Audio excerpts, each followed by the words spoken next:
Assalamualaikum warahmatullahi wabarakatuh. Waalaikumsalam warahmatullahi wabarakatuh. Alhamdulillah, pada kesempatan kali ini kita bisa bertemu lagi dalam melakukan pembelajaran fikih di kelas 12 agama meskipun melalui Zoom Meet ini. Semoga anak-anak semuanya yang berada di rumah dalam keadaan sehat walafiat. Allahumma yang D, sesudah kalian membuat peta konsep, lalu silahkan mengirimkan hasil resmi lewat WA atau email atau e-learning madrasah, atau mengumpulkan ke madrasah jika memang diizinkan oleh kepala madrasah terakhir pukul 10 malam. Dalam pertemuan kita kali ini, saya akan menjelaskan tentang sumber-sumber hukum Islam yang muttafaq dan mukhtalaf. Oke, sebelum saya memasuki pembelajaran sumber hukum Islam yang muttafaq dan mukhtalaf, silakan anak-anak amati, di situ ada 2 gambar. Coba sekarang kaitkan gambar ini dengan materi yang akan kita pelajari hari ini. Maksud dari gambar pertama dikaitkan dengan pembelajaran fikih itu apa ya kira-kira? Ini itu gambar Al-Quran berisi tentang firman Allah, berisi tentang perintah dan larangan yang menyangkut hukum Islam. Oke, terima kasih. Jempol buat Anda. Ya.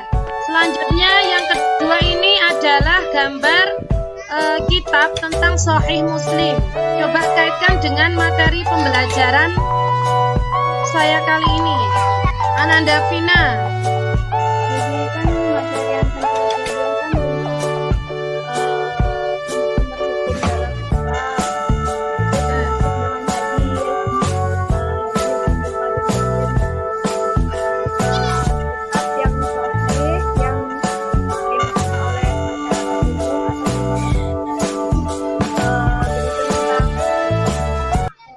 Rasulullah yang menyangkut tentang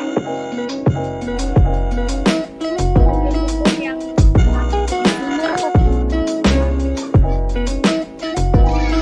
Oke, terima kasih Ananda Vina.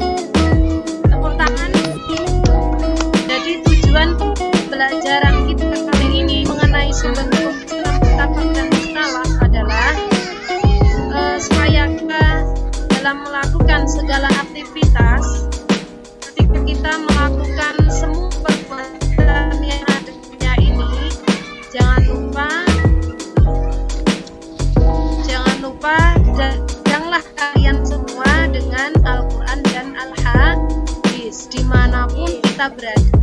Jangan sampai kita dalam melakukan perjalanan hidup ini tidak memiliki pegangan atau petunjuk sama sekali.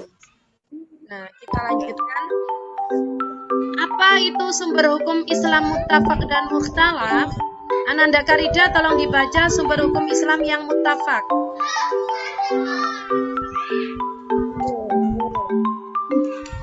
pengertian sumber hukum Islam muttafaq dan mukhtalaf. Sumber hukum Islam muttafaq adalah sumber hukum Islam yang disepakati oleh ulama. Selanjutnya, sumber hukum Islam mukhtalaf. Sumber hukum Islam mukhtalaf adalah sumber hukum Islam yang tidak disepakati ulama. Saya lanjutkan. Sumber hukum Islam muttafaq. Muttafaq tadi apa yang disepakati oleh ulama? Apa saja? Yang pertama, kita baca bersama. Sumber hukum Islam yang muttafaq. Yang pertama adalah apa? Al-Quran. Yang kedua, Nabi Sallallahu Alaihi Wasallam. Yang ketiga adalah ijma. Bersama-sama anak-anak. Yang keempat adalah qiyas. Nah, ini adalah sumber hukum Islam yang muttafaq yang perlu anak-anak ketahui. Selanjutnya, yang pertama tadi sumber hukum Islam muttafaq adalah Al-Quran. Ananda Mas Ayu, tolong dibaca pengertian Al-Quran.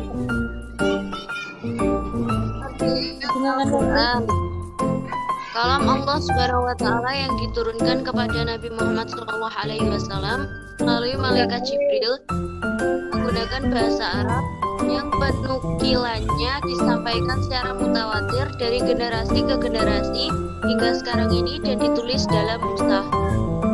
Ya, ini adalah pengertian Al-Quran. Artinya Al-Quran mulai dari zaman Nabi sampai sekarang itu cara penyampaiannya dengan cara mutawatir dan musyafahah. Artinya kalian punya guru Al-Quran, dan Al-Quran itu tidak bisa dipelajari dengan tanpa langsung berhadapan dengan gurunya. Harus musyafahah, artinya murid mengetahui bibir pengucapan seorang guru. Selanjutnya pokok kandungan Al-Quran. Adapun pokok isi kandungan Al-Quran itu satu, mengenai tauhid. Tauhid itu adalah pengesaan Allah. Contohnya dalam surat Al-Ikhlas. Qul huwallahu ahad, katakanlah bahwa Allah itu Maha Esa.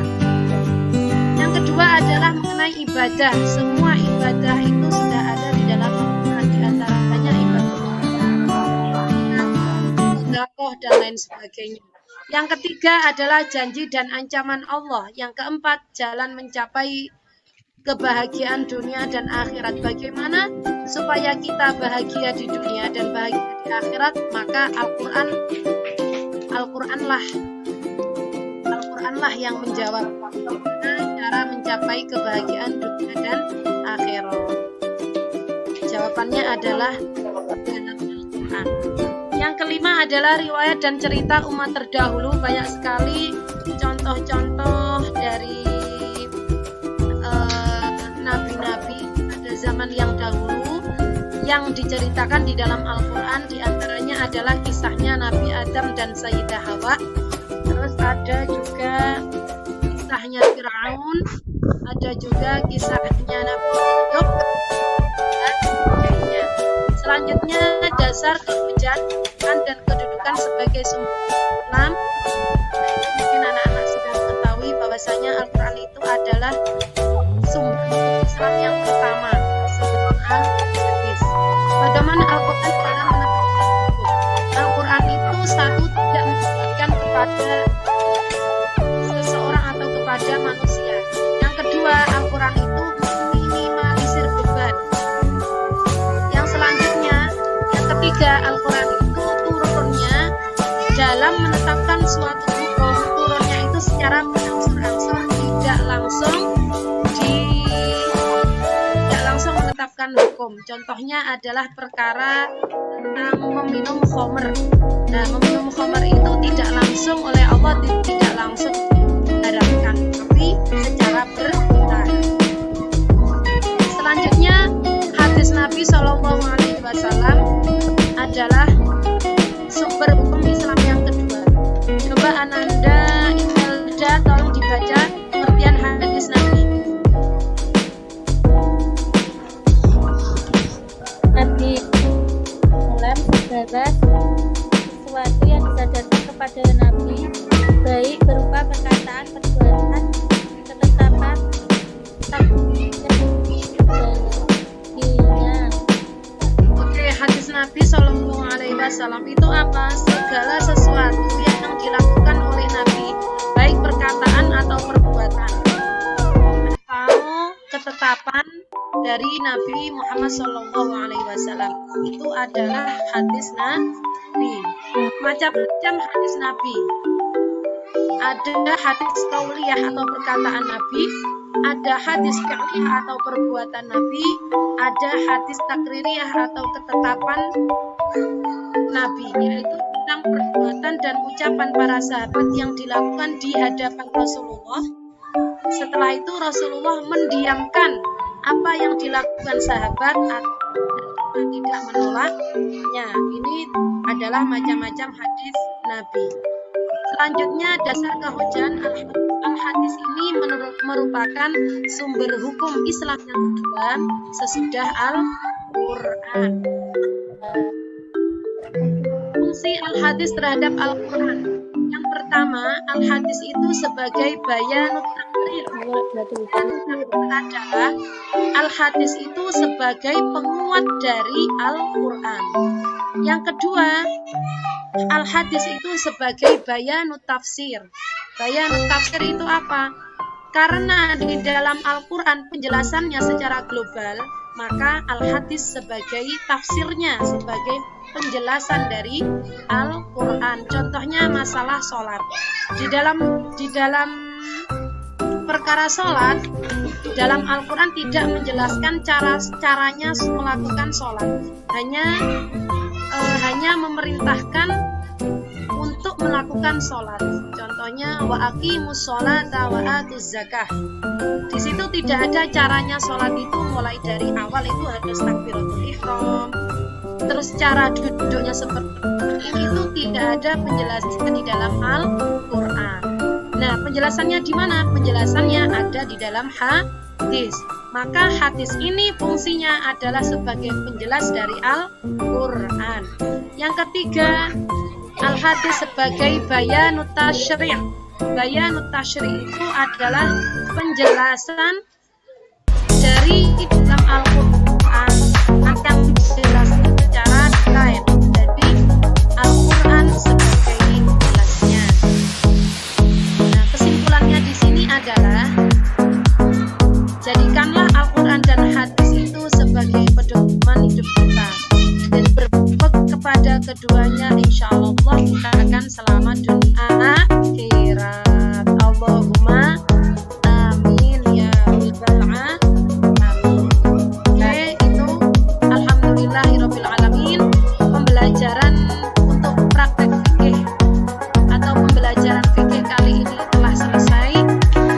Nah, sekarang saya akan memberikan tugas kepada anak-anak.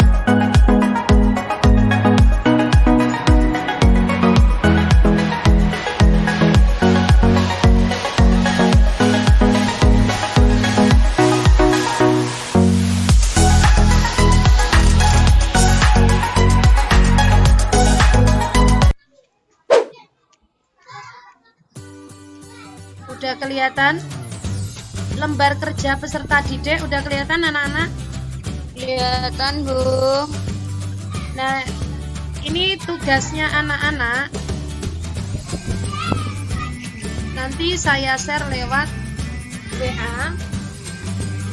Lembar kerja peserta didik atau LKPD. Ini adalah tugas anak-anak. Yang pertama, LKPD yang pertama, peserta didik membuat resum atau rangkuman berupa peta konsep yang menarik dan lengkap serta bisa dipahami. Yang kedua, menjawab pertanyaan berupa pilihan ganda dan esai. Nah, lembar kerja peserta didik. Petunjuk mengerjakannya nanti tolong dibaca. Yang kedua, anak-anak menjawab pertanyaan berupa pilihan ganda. Nih, ada pertanyaan sebelum saya akhiri? Semua sudah paham? Insya Allah sudah paham semua. Alhamdulillah, pembelajaran kali ini telah selesai. Mari kita akhiri pembelajaran kali ini dengan berdoa. Semoga pembelajaran kali ini bisa membawa manfaat untuk saya dan anak-anak semua. Dan semoga kita dalam melakukan aktivitas selalu berpegang teguh pada Al-Quran dan Al-Hadis. Syukran katsir ala husnikum wal afu minni. Assalamualaikum warahmatullahi wabarakatuh. Waalaikumsalam warahmatullahi wabarakatuh.